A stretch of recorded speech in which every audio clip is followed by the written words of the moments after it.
Sir എനിക്കൊരു അത്യാവശ്യ കാര്യം പറയാനുണ്ട്. എന്താ പുറത്തൊരു ബഹളം? Sir please. കൈലാഷ് പുറത്തേക്ക് വരണ്ട, ഇവിടെ തന്നെ ഇരുന്നാ മതി. ആരാ പുറത്ത് ബഹളം വെക്കുന്നത്? ആരും ഇല്ല, നീ ഇവിടെ ഇരിക്കെ. കൈലാഷ് സർ, സർ ഒരു മിനിറ്റ് ഒന്ന് പുറത്തേക്ക് വരുമോ? സർ ഒന്ന് വരുമോ സർ? Sir please sir.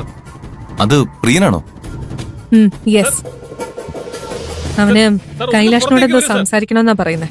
അവനോട് അവിടുന്ന് പോവാൻ പറ. സർ ഒരു മിനിറ്റ്. ഞാൻ സെക്യൂരിറ്റിയോട് അവനെ പുറത്താക്കാൻ പറഞ്ഞു കഴിഞ്ഞു. You just relax Kailash. Kailash sir, Priya sir ഒന്ന് വന്നേ. ഒന്ന് വാ പ്രിയ, ഞാൻ പറയുന്നൊന്ന് കേക്ക്. സാർ സർ ഞാൻ പറയുന്ന ഒന്ന് കേൾക്കണം സർ. നീ കാരണം എന്റെ ജോലിയുടെ പോവും. ഞാൻ അദ്ദേഹത്തോട് സംസാരിക്കാതെ പോവില്ല. കൈലാഷ് സർ. പ്രിയ പറയുന്നൊന്ന് കേക്ക്. Sir sir please sir. അവന്റെ മുഖം കണ്ടു കഴിഞ്ഞാൽ ഞാൻ എങ്ങനെ പ്രതികരിക്കുമെന്ന് എനിക്കെന്നറിയില്ല. അവനെ എങ്ങനെയെങ്കിലും വിളിച്ചോണ്ട് പോവാൻ പറ, ഇല്ലെങ്കിൽ ഞാൻ അവനെ കൊന്നിട്ട് ജയിലിൽ പോകും. കൈലാഷ്, ഒന്ന് പുറത്തേക്ക് നീ വരണം സർ. എന്തൊക്കെയാ പറയുന്നേ? Cool down. ഞാൻ പ്രിയനോട് സംസാരിക്കാം. കൈലാഷ് സർ.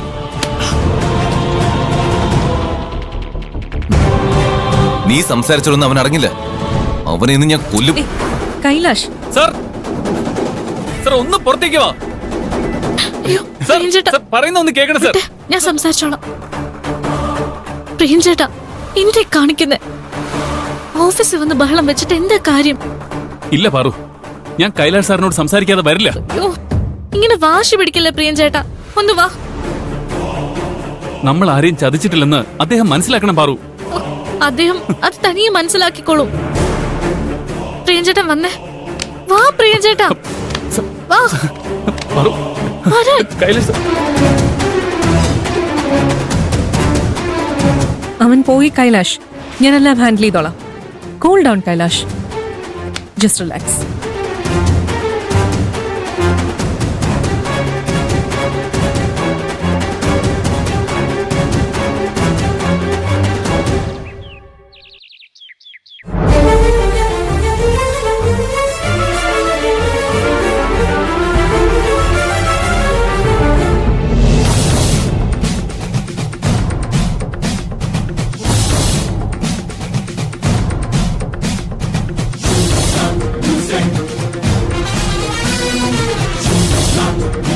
നീ എന്തിനാ എവിടെ ഇരിക്കുന്നേ? എനിക്ക് കൈലാഷ് സാറിനെ കണ്ടൊന്ന് സംസാരിക്കണം. മാഡം ഒരു 5 മിനിറ്റ് മതി മാഡം, പ്ലീസ്. കൈലാഷ് നിന്നെ എന്തുമാത്രം വിശ്വസിച്ചതാ? അവനെ ചതിക്കാൻ നിനക്ക് എങ്ങനെ മനസ്സ് വന്നു? ഇത്രയൊക്കെ ചെയ്തു കൂട്ടിയിട്ടും നിനക്ക് ഇപ്പോഴും അവനെ വെറുതെ വിടാൻ ഉദ്ദേശമില്ലല്ലേ?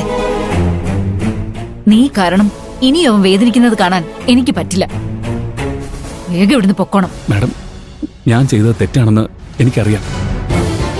അതിന് മാപ്പ് ചോദിക്കാൻ കൂടിയാ ഞാൻ അദ്ദേഹത്തെ കാണണമെന്ന് പറയുന്നത്. ഇപ്പൊ നിന്നെ അവൻ കണ്ടാൽ എങ്ങനെ പ്രതികരിക്കുമെന്ന് പറയാൻ പറ്റില്ല. എന്റെ മോനൊരു കൊലയാളിയാകുന്നത് കാണാൻ എനിക്ക് താല്പര്യമില്ല. നീ മര്യാദയ്ക്ക് പോകുന്നതാ നല്ലത്. അദ്ദേഹം എന്നെ എന്ത് വേണമെങ്കിലും ചെയ്തോട്ടെ, പക്ഷെ ഞാൻ അദ്ദേഹത്തെ കാണാതെ പോവില്ല. നീ പോയില്ലെങ്കിൽ ഞാൻ സെക്യൂരിറ്റിയെ വിളിക്കും. മാഡം എന്താണെന്ന് വെച്ചാൽ ചെയ്തോളൂ. സെക്യൂരിറ്റിയോ പോലീസോ ഇനി പട്ടാളം വന്നാലും ഞാൻ ഇവിടെ നിന്ന് മാറില്ല.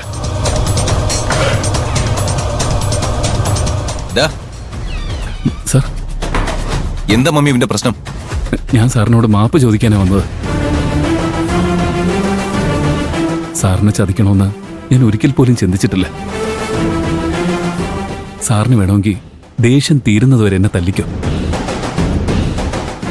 പക്ഷെ ദയവ് ചെയ്ത് എന്നൊരു ചതിയനായി കാണുന്നത് നിർത്തണം സർ. എന്റെ മുന്നിൽ വന്നതെന്ന് ഇങ്ങനെ സംസാരിക്കാനുള്ള സ്വാതന്ത്ര്യം നിനക്കിനിയില്ല. മര്യാദയ്ക്ക് പൊക്കോ.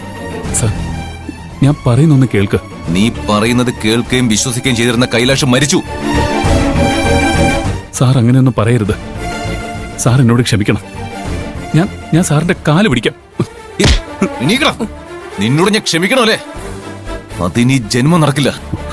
ഇനി നീ എന്റെ വഴിക്ക് വന്നാ നിന്നെ ഞാൻ കൊല്ലും. ഓടാ. പ്രിയൻ ചേട്ടാ, പ്രിയൻ ചേട്ടാ, ഒന്നും പറ്റിയില്ലല്ലോ?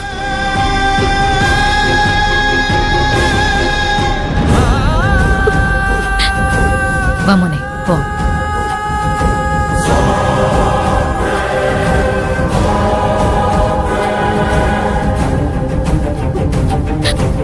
എന്തിനാ പ്രിയൻ ചേട്ടാ ഇങ്ങനെ സ്വയം നാണം കെടുന്നത്? നമ്മൾ അദ്ദേഹത്തെ ചതിച്ചിട്ടില്ല എന്ന് അദ്ദേഹത്തെ മനസ്സിലാക്കിക്കണ്ടേ പാറു? അദ്ദേഹം പഴയ കൈലാഷ് സാർ അല്ല. നമ്മൾ പറയുന്നതൊന്നും അദ്ദേഹം കേൾക്കില്ല. ഒരു തെറ്റും ചെയ്യാനിട്ടും പ്രിയൻ ചേട്ടൻ കൈലാഷ് സാറിനെ തേടി ചെന്ന് മാപ്പ് ചോദിച്ച് പ്രശ്നങ്ങൾ തീർക്കാൻ ശ്രമിച്ചു. പക്ഷെ പ്രിയൻ ചേട്ടന്റെ മനസ്സ് മനസ്സിലാക്കാതെ അദ്ദേഹം പ്രിയൻ ചേട്ടനെ തള്ളി താഴെയിട്ടു. ഇനി ഒരു കാരണവശാലും പ്രിയൻ ചേട്ടൻ അദ്ദേഹത്തിന്റെ മുന്നിൽ തലകുനിച്ച് നിൽക്കരുത്. നമുക്ക് പോവാം. വാ.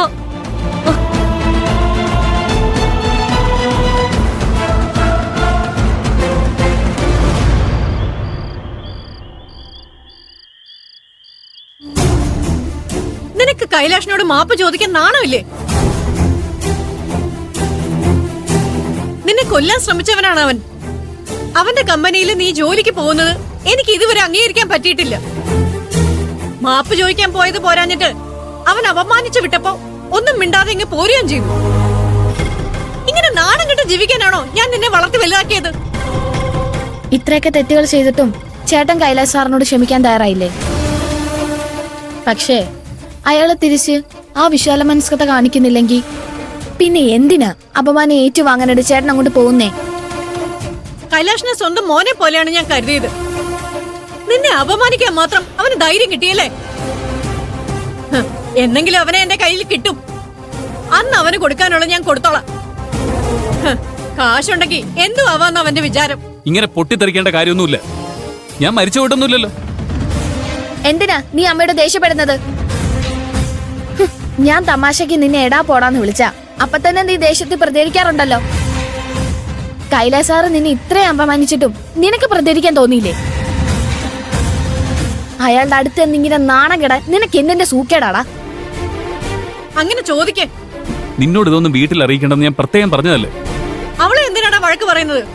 നിന്നെ പോലെ അവളും എന്റെ അടുത്ത് നിന്ന് എല്ലാം മറച്ചാ നിനക്ക് സന്തോഷാവൂല്ലേ? നിങ്ങൾ എല്ലാവരും കൈലാഷ് സാറിന്റെ അവസ്ഥ മനസ്സിലാക്കാതെയാ അദ്ദേഹത്തെ കുറ്റം പറയുന്നത്. അദ്ദേഹത്തിന്റെ സ്ഥാനത്ത് ഞാനായിരുന്നെങ്കിൽ ഇതിലും മോശമായിട്ട് പ്രതികരിച്ചേനെ. നീ അവന് സ്വഭാവ സർട്ടിഫിക്കറ്റ് ഒന്നും കൊടുക്കണ്ട. അവന്റെ കയ്യിലിരിപ്പ് എന്താണെന്ന് എനിക്ക് നന്നായിട്ട് അറിയാം. ഇങ്ങനെയൊക്കെ കൈലാഷ് പെരുമാറുമെന്ന് അറിയാവുന്നതുകൊണ്ടാണ് നിങ്ങളോട് കമ്പനിയിലേക്ക് പോകണ്ടെന്ന് ഞാൻ പറഞ്ഞത്.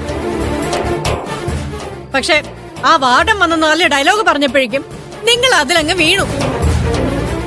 ഇപ്പൊ നാണം കെട്ടത് അവരല്ലല്ലോ, നിങ്ങൾ രണ്ടുപേരും അല്ലേ? കൈലാഷ് സാറ് പ്രിയൻ ചേട്ടനെ ഒഴിവാക്കി നടക്കുകയായിരുന്നു. പ്രിയൻ ചേട്ടന് അങ്ങോട്ട് ചെന്ന് സംസാരിക്കാൻ ശ്രമിച്ച. അതുകൊണ്ടാ ഈ പ്രശ്നമെല്ലാം ഉണ്ടായത്. ഈ അവസ്ഥയിലും നിങ്ങൾക്ക് കൈലാഷിനെ കുറ്റം പറയാൻ ബുദ്ധിമുട്ടാണല്ലേ? അമ്മേ, എനിക്ക് നിന്റെ ന്യായീകരണം ഒന്നും കേൾക്കണ്ട. ഇനി മേല നിങ്ങൾ ആ കമ്പനിയുടെ പരിസരത്ത് പോലും പോകരുത്. എനിക്ക് എന്റെ കുടുംബത്തിന്റെ അഭിമാനമാണ് വലുത്.